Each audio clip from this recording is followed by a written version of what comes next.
Elin. Andrea. UC Swing. Beginner Swing 1, Lesson 5. Okay. Today, we started out with a different handhold drill. Instead of the open handhold position, we changed that hook into just 2 or 3 fingertips. Okay. And then we attempted to do a bring-in using just these fingertips. Okay. So the idea there is keeping our fingers and really using the leads using their body to pull. If you use your arm, then the arm is going to release those fingertips. If you use your body, then I can take a step in and I'm not releasing the fingertips because my fingers are starting up to follow up. Okay. Cool.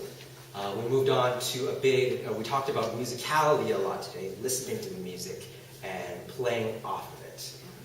We talked about dancing big and small. Yeah, so we started with, you can do basics, dancing big or small, depending on what the music's telling you. And either the music is saying be big because there's lots of volume, or there's lots of instruments, or there's really defined beats that you can hear, or it's saying be small because the music feels thinner and feels like there's less movement to it. Leads, this is mostly dependent on you listening to the music and dictating the energy level of the dance. We talked about dancing to intros, so dancing to your intro, and really sort of partnering up with your partner, dancing, getting that pulse before you're ready to start your rock step, and then starting the dance on the beginning of the song. Listening, leads listening for when the one happens. Okay.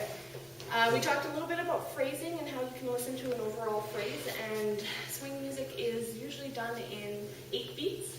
So when we are incorporating our 6 counts into our 8 beats, just listening to the start and the end of that phrase and really finding the start and the end, and varying up your dancing based on what the music's telling you. These phrases being 4 groups of 8. The last 8 is usually what we call a break. And we've taught you a number of breaks, like the mess around and the shuffle steps and pecking, that you can incorporate to really highlight these points in the music. We taught another one today. We taught the shuffles. Oh no, we taught the slides. Yeah. It looks like this. Step, drop, spin, plant, slide. Okay. This is very similar to the pecking that we taught last class, in that we open up into a circular rock step. I move my hand into this forearm position all along the ball's back. And now I plant my weight forward, at which I drag my foot back and shift my weight backwards. Okay, so we're following that slide. My indication that he's going to do that slide is the plant. So I feel the plant down, and then as soon as he slides back, I'm following the momentum of his body because we're connected here at the back. It's very important that you bring this arm with you when you go down, as well as when you come back up. Okay. We also taught the variation of this in open, like so. Plant, slide. This is very similar to the other open breaks we've taught you, which involve a rock step plant. But this time, instead of just a regular plant, we really go down, and then we take a big step and drag. Okay, cool. Then we did a couple dips. So to finish it off, we did 2 dips. First one is a forward dip, where we're bringing the following front. So it looks like this. Step. Open, close, drape the arm over, and sink into it. From another angle, let's do this angle. Sure. And sink into it. Okay, so follows, I have all my weight here. If Elon steps away, all my weight is on that right foot, so that I have all the balance. Leads, it's completely okay to break the timing of the song at this point. It's usually again the song, and the timing doesn't matter so much.